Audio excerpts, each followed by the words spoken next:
Hello friends, welcome to Devi special. ಹೊಲದಲ್ಲಿ ಸಿಕ್ಕಿರೋ ಅಂಥ ಆಲಂಬಿ. ಇದು ಮನೆಗಿರೋ ಅಂಥ ಮಸಾಲೆ ಐಟಮ್ಸಲ್ಲಿ ತುಂಬ ಫಾಸ್ಟಾಗಿ ಮಾಡ್ಕೋಬೋದು. ಟೇಸ್ಟು ಅಷ್ಟೇ ಚೆನ್ನಾಗಿರುತ್ತೆ.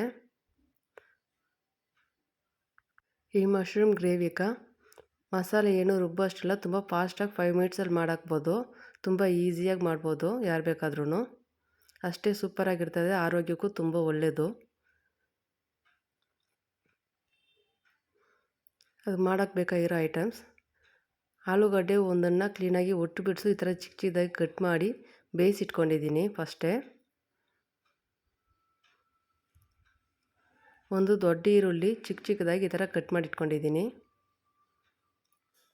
ಕೊತ್ತಂಬರಿ ಸೊಪ್ಪು ಸ್ವಲ್ಪ, ಒಂದು 2 ರೆಕ್ಕೆ ಕರಿಬೇವಿನ ಸೊಪ್ಪು, ಒಂದು 2 3 ಹಸಿಮೆಣಸಿನ್ಕಾಯಿ, ಸ್ವಲ್ಪ ಶುಂಠಿ ಬೆಳ್ಳುಳ್ಳಿ ಪೇಸ್ಟು, ಖಾರ ಪುಡಿ, ಧನಿಯಾ ಪುಡಿ, ಸ್ವಲ್ಪ ಸಾಸಿವೆ, ಒಗ್ಗರಣೆಗೆ ಬೇಕಾಗಿರೋಂಥ ಎಣ್ಣೆ.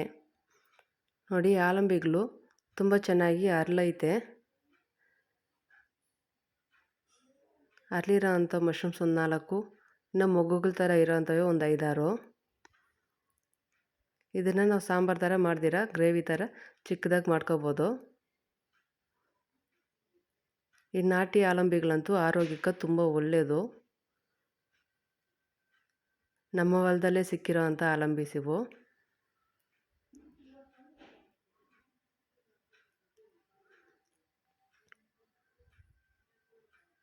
ಈಗ ಇದನ್ನು ಕ್ಲೀನಾಗಿ ತೊಳೆದಿಟ್ಕೊಂಡಿದ್ದೀನಿ. ಇದರಲ್ಲಿ ಮಣ್ಣು ಜಾಸ್ತಿ ಇರ್ತದೆ. ಕ್ಲೀನಾಗಿ ತೊಳ್ಕೊಂಡು ಒಂದು 4 ಸತಿ ತೊಳ್ಕೊಂಡು ಇದನ್ನು ಚಿಕ್ಕ ಚಿಕ್ಕದಾಗಿ ಪೀಸ್ ಮಾಡ್ಕೊಬೇಕು ನಾವು. ನೋಡಿ, ಈ ಥರ ಮಣ್ಣೆಲ್ಲ ಕ್ಲೀನ್ ಮಾಡಿಬಿಟ್ಟು ಚಿಕ್ಕ ಚಿಕ್ಕದಾಗಿ ಪೀಸ್ ಮಾಡಿ ಇಟ್ಕೊಂಡಿದ್ದೀನಿ. ಈಗ ಮಾಡೋದು ಹೇಗೆ ನೋಡೋಣ. ಒಂದು ಖಾಲಿ ಬಾಣಲಿಯಲ್ಲಿ, ಇದಕ್ಕೆ ಎಣ್ಣೆ ಜಾಸ್ತಿ ಏನು ಬೇಕಾಗಿಲ್ಲ, 1 ಸ್ಪೂನ್ ಆಯಿಲ್ ಆದರೆ ಸಾಕು.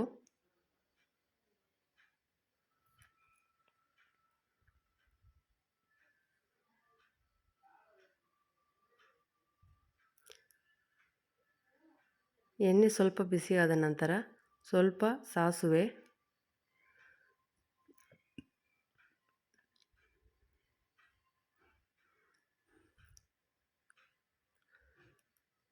ಚೆನ್ನಾಗಿ ಸಿಡಿಲ್ಬೇಕು. ಈ ಟೈಮಲ್ಲಿ ನಾವು ಕಟ್ ಮಾಡಿರೋಂಥ ಒಂದು ದೊಡ್ಡ ಈರುಳ್ಳಿನೂ ಇದರಲ್ಲಿ ಆ್ಯಡ್ ಮಾಡ್ಕೊಳ್ಳೋಣ.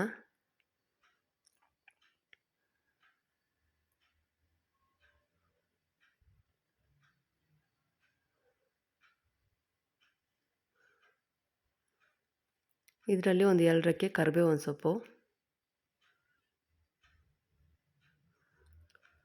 ಹಣ್ಣಾಗಿರೋವಂಥ ಹಸಿಮೆಣಸಿನ್ಕಾಯಿ ಒಂದು 2 3,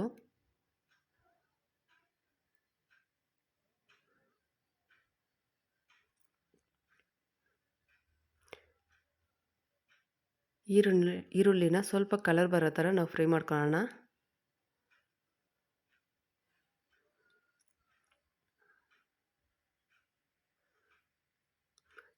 ಶುಂಠಿ ಬೆಳ್ಳುಳ್ಳಿ ಪೇಸ್ಟು ಒಂದು ಅರ್ಧ ಸ್ಪೂನ್ ಆದರೆ ಸಾಕು, ಜಾಸ್ತಿ ಹಾಕೋ ಅಷ್ಟಿಲ್ಲ.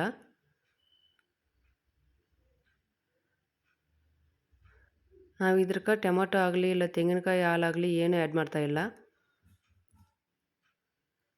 ಹಾಗೆ ರೆಡಿಮೇಡ್ ಗ್ರೇವಿ ಮಾಡ್ತಾ ಇರೋದು. ತುಂಬ ಚೆನ್ನಾಗಿರ್ತದೆ, ತುಂಬ ಫಾಸ್ಟಾಗಿ ಮಾಡ್ಬೋದು.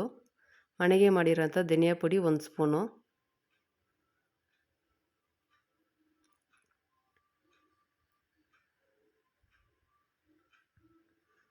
ನಾವಿಲ್ಲಿ ಹಸಿಮೆಣಸಿನ್ಕಾಯಿ ಹಾಕಿರೋದ್ರಿಂದ ಖಾರ ಪುಡಿ ಚಿಕ್ಕದಾಗಿ ನಿಮ್ಗೆ ಎಷ್ಟು ಬೇಕೋ ಅಷ್ಟು ಹಾಕೋಬೋದು. ನಾನಿಲ್ಲೊಂದು ಅರ್ಧ ಸ್ಪೂನ್ ಹಾಕಿದ್ದೀನಿ ಸಾಕು ಅಂತ.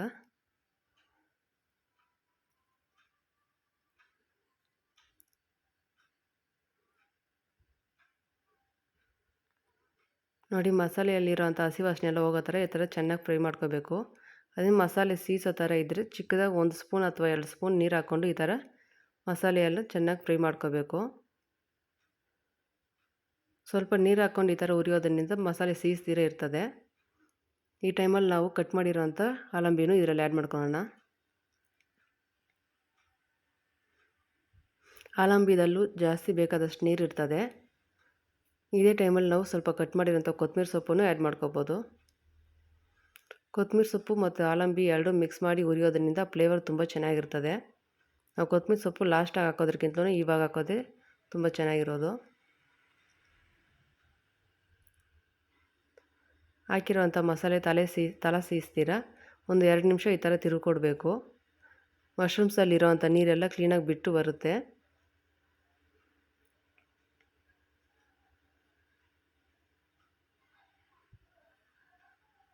ರುಚಿಗೆ ತಕ್ಕಷ್ಟು ಕಲ್ಲುಪ್ಪು ಯೂಸ್ ಮಾಡ್ತಾಯಿದ್ದೀನಿ.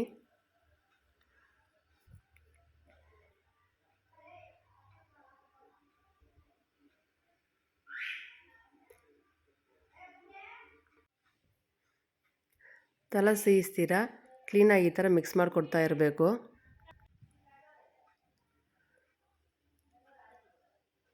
ಒಂದು ಅರ್ಧ ಸ್ಪೂನ್ ಆದಷ್ಟು ಅರಿಶಿನ,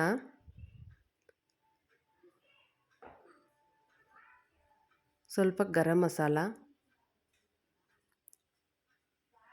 ಇವೆರಡು ಹಾಕಿ ಕ್ಲೀನಾಗಿ ಮಿಕ್ಸ್ ಮಾಡಿ ಕೊಟ್ಕೊಳ್ಳೋಣ.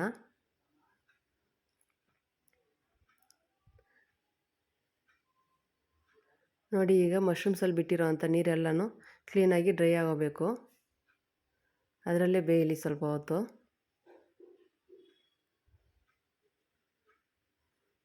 ನೋಡಿ, ನೀರೆಲ್ಲ ಕ್ಲೀನಾಗಿ ಡ್ರೈ ಆಗೋದ ನಂತರ ಈಗ ನಾವು ಬೇಯಿಸಿಟ್ಕೊಂಡಿರೋವಂಥ ಆಲೂಗಡ್ಡೆನೂ ಇದರಲ್ಲಿ ಆ್ಯಡ್ ಮಾಡ್ಕೊಳ್ಳೋಣ. ಈ ಟೈಮಲ್ಲಿ ನಮ್ಗೆ ಬೇಕಾಗಿದ್ರೆ ಸ್ವಲ್ಪ ನೀರು ಆ್ಯಡ್ ಮಾಡಿಕೊಂಡು ಕ್ಲೀನಾಗಿ ಮಿಕ್ಸ್ ಮಾಡಿಕೊಟ್ಕೊಂಡು, ನಮ್ಗೆ ಗ್ರೇವಿ ಥರ ಬೇಕಾಗಿದ್ದರೆ ಸ್ವಲ್ಪ ನೀರು ಚಿಕ್ಕದಾಗಿ ಹಾಕ್ಕೋಬೇಕು. ಇಲ್ಲ ಸಾಂಬಾರು ಬೇಕಾಗಿದ್ದರೆ ಇನ್ನು ಸ್ವಲ್ಪ ನೀರು ಜಾಸ್ತಿ ಹಾಕ್ಕೊಂಡು ಕ್ಲೀನಾಗಿ ಮಿಕ್ಸ್ ಮಾಡ್ಕೋಬೋದು. ಆಲೂಗಡ್ಡೆ ಹಾಕೋದ್ರಿಂದ ಸ್ವಲ್ಪ ತಿಕ್ನೆಸ್ ಚೆನ್ನಾಗಿ ಬರುತ್ತೆ, ತಿನ್ನೋಕೆ ಟೇಸ್ಟು ಚೆನ್ನಾಗಿರುತ್ತದೆ ಮಕ್ಕಳಿಗೆ. ಮಶ್ರೂಮ್ಸ್ ಒಂದು ಆಲೂಗಡ್ಡೆ ಒಂದು ಅಂತ ಎರಡು ಮಿಕ್ಸಿಂಗ್ ಚೆನ್ನಾಗಿರ್ತದೆ ತಿನ್ನೋಕೆ.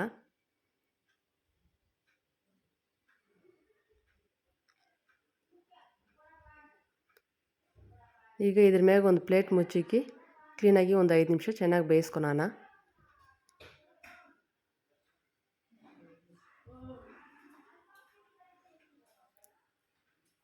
ನೋಡಿ, ಫ್ಲೇವರ್ ಅಂತೂ ತುಂಬ ಚೆನ್ನಾಗಿ ಬರ್ತಾ ಇದೆ. ಮಶ್ರೂಮ್ ಗ್ರೇವಿ ಅಂತೂ ರೆಡಿಯಾಗಿದೆ. ಇದು ನಾಟಿ ಮಶ್ರೂಮ್ಸ್ ಆಗಿರೋದರಿಂದ ಟೇಸ್ಟ್ ಅಷ್ಟೇ ಸೂಪರಾಗಿರ್ತದೆ. ಇದು ಚಪಾತಿ, ರೋಟಿ, ದೋಸೆ, ರೈಸ್, ಮುದ್ದೆಗಂತಲೂ ತುಂಬ ಚೆನ್ನಾಗಿರ್ತದೆ. ನಮ್ಮ ಹೊಲದಲ್ಲಿ ಸಿಕ್ಕಿರೋವಂಥ ನಾಟಿ ಮಶ್ರೂಮ್ಸ್ ಗ್ರೇವಿ ಅಂತೂ ರೆಡಿಯಾಗಿದೆ. ನಮ್ಮ ವಿಡಿಯೋ ನಿಮಗೆ ಇಷ್ಟವಾದರೆ ಒಂದು ಲೈಕ್ ಮಾಡಿ, ಸಬ್ಸ್ಕ್ರೈಬ್ ಮಾಡಿ, ಬೆಲ್ ಐಕನ್ನ ಕ್ಲಿಕ್ ಮಾಡಿ.